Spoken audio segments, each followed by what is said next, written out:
Brazil, Russia, India, China, ദക്ഷിണാഫ്രിക്ക എന്നിവ ഉൾപ്പെടുന്ന ബ്രിക്സ് രാജ്യങ്ങൾ ആഗോള സാമ്പത്തിക രംഗത്ത് ഒരു പുതിയ കറൻസി അവതരിപ്പിക്കുന്നതിനെക്കുറിച്ച് ചർച്ചകൾ നടത്തിവരികയാണ്.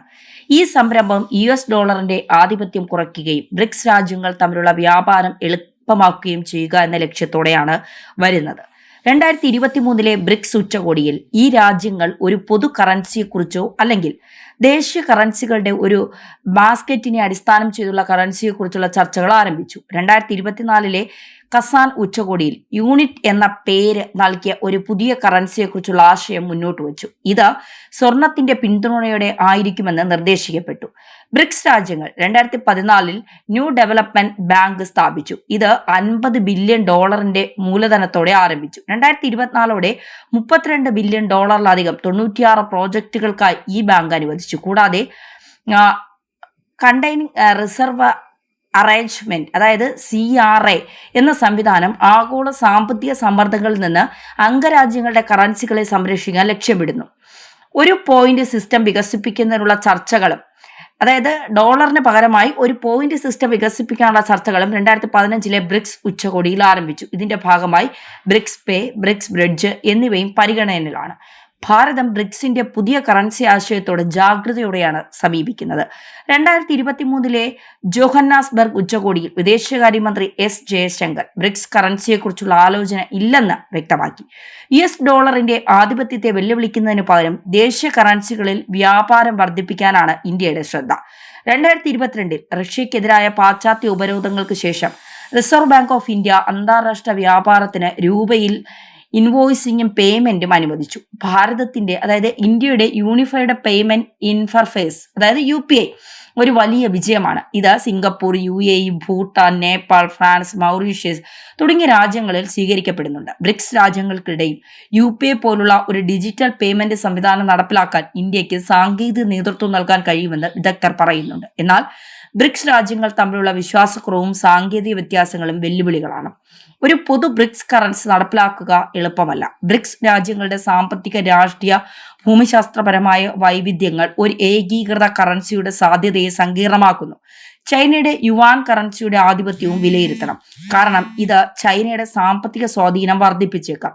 US ഡോളറിന്റെ ആഗോള സ്വീകാര്യതയും സ്ഥിരതയും ബ്രിക്സ് കറൻസിയുടെ വിശ്വാസ്യതയെ ചോദ്യം ചെയ്തു. എന്നിരുന്നാലും ബ്രിക്സ് രാജ്യങ്ങൾ ദേശീയ കറൻസികളിൽ വ്യാപാരം വർദ്ധിപ്പിക്കാനും സ്വിഫ്റ്റിന് പകരമുള്ള പേയ്മെന്റ് സംവിധാനങ്ങൾ വികസിപ്പിക്കാനും ശ്രമിക്കുന്നു. 2026 ബ്രിക്സ് ഉച്ചകോടിയിൽ ഭാരതം ഈ വിഷയത്തിൽ സന്തുലിത നിലപാട് സ്വീകരിക്കുമെന്ന് പ്രതീക്ഷിക്കുന്നു. സാമ്പത്തിക സ്വയംഭരണം നിലനിർത്തിക്കൊണ്ട് ബ്രിക്സ് രാജ്യങ്ങളുമായുള്ള സഹകരണം ശക്തിപ്പെടുത്താനും ശ്രമിക്കുന്നു എന്നുള്ള വിവരങ്ങളാണ് പുറത്തുവരുന്നത്. അതായത് ട്രംപിന്റെ താരിഫ് നമ്മുടെ ഇന്ത്യയിലേക്ക് അടിച്ചേൽപ്പിച്ചതോടുകൂടി നമ്മൾ സാമ്പത്തികമായി വലിയ പ്രതിസന്ധിയിലാകുമെന്നൊക്കെയാണ് ട്രംപ് വിചാരിച്ചത്. പക്ഷേ ഇന്ത്യ അവിടെ ഒരു എന്താ പറയുക, ഒരു സ്വാധീനവും ശ്രമിക്കാതെ, അല്ലെങ്കിൽ ഇന്ത്യ ഒരു പ്രശ്നപരിഹാരത്തിന് നിൽക്കാതെ, നിങ്ങളത് ഓക്കെ, നിങ്ങൾക്ക് താരിഫ് പിൻവലിക്കാൻ പറ്റിയില്ലെങ്കിൽ വേണ്ട, നിങ്ങളത് അങ്ങനെ തന്നെ മുന്നോട്ട് കൊണ്ടുപോകും, പക്ഷേ ഞങ്ങളുടെ നിലപാടിൽ നിന്ന് ഞങ്ങൾക്കൊരു പിന്മാറ്റവുമില്ല. അത് ഇന്ത്യ നല്ല കോൺഫിഡൻസോടെയാണ് ട്രംപിനോട് പറയുന്നത്. എന്നിട്ട് അമേരിക്ക തന്നെ പറയുന്നു ചൈനയ്ക്കും റഷ്യയ്ക്കും കിടക്കുവിരിക്കുകയാണ് ഇന്ത്യ എന്ന്. അത്തരത്തിൽ വളരെ അസഭ്യമായ വർത്തമാനങ്ങൾ പറഞ്ഞുകൊണ്ട് സ്വന്തം രാജ്യത്തെ തകർക്കാൻ ശ്രമിക്കുന്ന രാജ്യത്തെ ഭരണാധികാരികളോടും രാജ്യത്തോടും എന്താണ് നമുക്ക് പറയാനുള്ളത്? നമ്മൾ പറയുകയാണ്, നമ്മളൊരു പവർഫുള്ളായി വളരുകയാണ്, നമ്മൾ അങ്ങനെ തന്നെയാണ് വളർന്നുകൊണ്ടിരിക്കുന്നത്.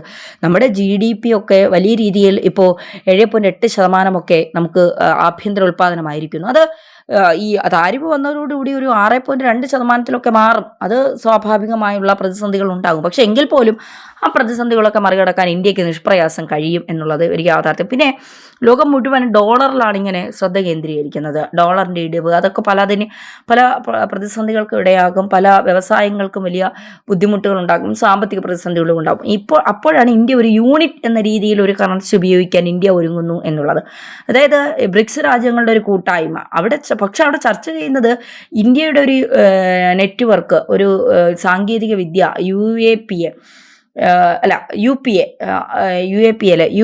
UPA എന്ന് പറയുന്നത് നമ്മുടെ ഡിജിറ്റൽ പണമിടപാടാണ്. അപ്പോൾ അത് ഏത് തരത്തിൽ സാധ്യമാക്കാൻ കഴിയുമെന്ന് വിദേശ രാജ്യങ്ങൾ ചർച്ച ചെയ്യുക എന്ന് പറയുന്നത് നമ്മുടെ രാജ്യത്തിൻ്റെ വളർച്ച എത്രമാത്രം വലുതാണെന്ന് നമുക്ക് തന്നെ കാണിച്ചു തരികയാണ് അവർ. നിങ്ങൾക്കിത് മനസ്സിലായില്ലേ? നിങ്ങളുടെ രാജ്യം വലിയ രീതിയിൽ വളർന്നു വലുതാവുകയാണ്. നമുക്കറിയാം ഈ UPA ഒക്കെ കൊണ്ടുവന്നപ്പോൾ കോൺഗ്രസ് ഒക്കെ അധിക്ഷേപിച്ചത് ഇവിടെ ആരാണ് മീൻ കച്ചവടക്കാരൻ എങ്ങനെയാണ് ഡിജിറ്റൽ പിന്നെ പണമിടപാട് നടത്താൻ കഴിയുന്നത്, കൃഷിക്കാരൻ എങ്ങനെയാണ് ഡിജിറ്റൽ പണമിടപാട് നടത്താൻ കഴിയുന്നത്, അല്ലെങ്കിൽ പച്ചക്കറിക്കാരൻ്റെ കടക്കാരൻ എങ്ങനെയാണ് ഡിജിറ്റൽ ഇടപാട് നടത്താൻ കഴിയുന്നത്, ഇങ്ങനെയൊക്കെ വലിയ വലിയ ചോദ്യങ്ങളാണ് കോൺഗ്രസ് ചോദിച്ചത്. കാരണം ബുദ്ധിയില്ലാത്തത് ഒരു പ്രശ്നമാണെന്ന് അവർ അപ്പോഴും മനസ്സിലാക്കുന്നില്ല. ഇപ്പോൾ അവർ പോലും ഡിജിറ്റൽ പേയ്മെൻറ്റുകളാണ് നടത്തുന്നത്, പണമിടപാടുകളാണ് നടത്തുന്നത്. രാഹുൽ ഗാന്ധി അടക്കം പട്ടായയിലൊക്കെ പോകുമ്പോൾ ഡിജിറ്റൽ പേയ്മെൻ്റാണ് നടത്തുന്നതെന്നാണ് അറിയാൻ സാധിക്കുന്നത്. നമ്മൾ കണ്ടോയെന്ന് ചോദിച്ചാൽ അറിയില്ല. അത്തരത്തിലുള്ള ചില വാർത്തകൾ വിവരങ്ങളൊക്കെ നേരത്തെ വന്നിരുന്നു. അതൊക്കെ ഇനി കണ്ടവർ പറയുന്നതാണോ അതോ കാണാത്തവർ കണ്ടു എന്ന് പറഞ്ഞുകൊണ്ട് പറയുന്നതാണോ എന്നറിയില്ല. കാരണം കോൺഗ്രസിൻ്റെ രീതി എന്താണെന്ന് നമുക്ക് മനസ്സിലാവില്ല. എന്തായാലും ഇന്ത്യ ബ്രിക്സ് രാജ്യങ്ങളിൽ ഒരു വലിയ മേൽക്കോയ്മ ഇന്ത്യക്കാണ് എന്നുള്ളത് ഒരു യാഥാർത്ഥ്യം തന്നെയാണ്. ഇന്ത്യയും ചൈനയും റഷ്യയും 3 ത്രിമൂർത്തികൾ ഒന്നിക്കുമ്പോൾ അതിൻ്റെ ഒരു ഫോക്കസ് തന്നെ വേറെ രീതിയിലേക്ക് മാറുകയാണ്. വ്യാപാരപരമായി ഇന്ത്യ മറ്റ് വിപണികൾ നോക്കുന്നു, സാമ്പത്തികമായുള്ള വിപണികൾ ഇന്ത്യയുടെ കയറ്റുമതി സാധനങ്ങൾ ഇപ്പോൾ ഈ ചൈനയും ഇന്ത്യയും തമ്മിൽ ഒന്നിച്ചാൽ 148 കോടി ജനങ്ങളും 140 കോടി ജനങ്ങളും കൂടി ഒന്നിച്ചാൽ ഉണ്ടാകുന്ന ഒരു വലിയ വിപണി, ആ വിപണി സാധ്യതകൾ ഇന്ത്യ അന്വേഷിക്കുന്നുണ്ട്. ജപ്പാനുമായുള്ള നമ്മുടെ ഒരു ബുള്ളറ്റ് ട്രെയിൻ അടക്കം മറ്റ് വ്യാവസായിക സംരംഭങ്ങൾ അടക്കമുള്ള നമ്മുടെ കരാറുകൾ, ഫ്രാൻസുമായുള്ള നമ്മുടെ ഡിഫൻസ് കരാറുകൾ, റഷ്യയുമായുള്ള നമ്മുടെ കരാറുകൾ, ചൈനയുമായും ഫ്രാൻസുമായും ബ്രിട്ടനുമായും ഈ ജപ്പാനുമായും ഇറ്റലിയുമായും ജർമ്മനിയുമായും ഒക്കെയുള്ള നമ്മുടെ കരാറുകൾ, ഇതൊക്കെ മറ്റ് തലങ്ങളിലേക്കാണ് ഇന്ത്യയെ കൊണ്ടുപോകുന്നത്. ഇവിടെ നമുക്ക് മനസ്സിലാക്കാൻ സാധിക്കുന്നത്, നിങ്ങളൊന്ന് ആലോചിച്ച് നോക്കൂ, ഇന്ത്യ ഒരു 10 വർഷത്തിനുള്ളിൽ ഇന്ത്യയുടെ ഒരു വളർച്ച അഭൂതപൂർവമായിരുന്നു എന്ന് പറയും. നമ്മളൊക്കെ ഒന്ന് കണ്ണടച്ച് തുറക്കും മുമ്പ് ഇന്ത്യ വളർന്ന് വലുതായിരിക്കുന്നു. ഇന്ത്യ അങ്ങ് ഇപ്പോൾ അമേരിക്കയുടെ മുന്നിൽ പോലും നമ്മൾ അടിയറവ് പറഞ്ഞില്ല എങ്കിൽ, അല്ലെങ്കിൽ ലോകത്തെ തന്നെ നിയന്ത്രിക്കുന്ന ഒരു ലോക പോലീസായി നിൽക്കുന്ന ഒരു രാജ്യത്തോട് നമ്മൾ നോ എന്ന് പറഞ്ഞു എങ്കിൽ ഒന്ന് ആലോചിച്ച് നോക്കും നമ്മുടെ പവർ എത്രത്തോളമാണ് എന്നുള്ളത്. നമ്മളിങ്ങനെ നോക്കി കാണുകയാണ് ആളുകൾ. ഇന്ത്യ എത്ര പെട്ടെന്ന് വളർന്നു, ഇന്ത്യക്ക് ഇത്രയും ശക്തിയുണ്ടോ? ഇന്ത്യ സാമ്പത്തികമായി തന്നെ 5ാം ശക്തിയാണ്. അതിനി ഒരു 2040 2035 40 കൂടിയൊക്കെ ഒരു 2ലോ 3ലോ ഒക്കെ ഇന്ത്യ എത്തും. അപ്പോൾ സാമ്പത്തികമായി ഇന്ത്യ വളരുന്നു, സാങ്കേതികമായി ഇന്ത്യ വളരുന്നു, പ്രതിരോധപരമായി ഇന്ത്യ വളരുന്നു, എല്ലാ മേഖലയിലും സൗഹൃദപരമായി ഇന്ത്യ വളരുന്നു. രാജ്യങ്ങൾ ഇന്ത്യയുടെ നിലപാടുകൾക്കൊപ്പം നിൽക്കുന്നു. യൂറോപ്പ് തന്നെ പറയുന്നുണ്ട്, ബ്രിട്ടനൊക്കെ പറയുന്നത് അമേരിക്കയോടൊക്കെ നോ പറയാൻ നമുക്കിനി എത്ര നൂറ്റാണ്ടുകൾ കാത്തിരിക്കണം. ഇന്ത്യതോ ഇപ്പം തന്നെ നോ പറഞ്ഞിരിക്കുന്നു. അപ്പോൾ എന്നാണ് നമ്മൾ ഇന്ത്യയൊക്കെ കണ്ട് പഠിക്കേണ്ടി വരുന്നത്, അല്ലെങ്കിൽ എന്നാണ് നമ്മൾ ഇന്ത്യയെ കണ്ട് പഠിക്കുന്നത്? അതിനുള്ള സമയം നമുക്കായിട്ടില്ല എന്നൊക്കെ സ്വയം രാജ്യങ്ങൾ ചോദിച്ചു തുടങ്ങി. അപ്പോൾ ഇന്ത്യ മറ്റൊരു തലത്തിലേക്ക് വളരുമ്പോൾ ഇന്ത്യയുടെ ഒരു കറൻസി അല്ലെങ്കിൽ ഇന്ത്യയുടെ ഒരു ഇടപാട് ലോകം മുഴുവൻ അംഗീകരിക്കപ്പെടാൻ സാധ്യതയുണ്ടെന്നൊക്കെ പറയുമ്പോൾ അത് ഏത് തലത്തിലേക്കാണ് വഴിമാറുന്നതെന്ന് ചിന്തിച്ച് നോക്കും.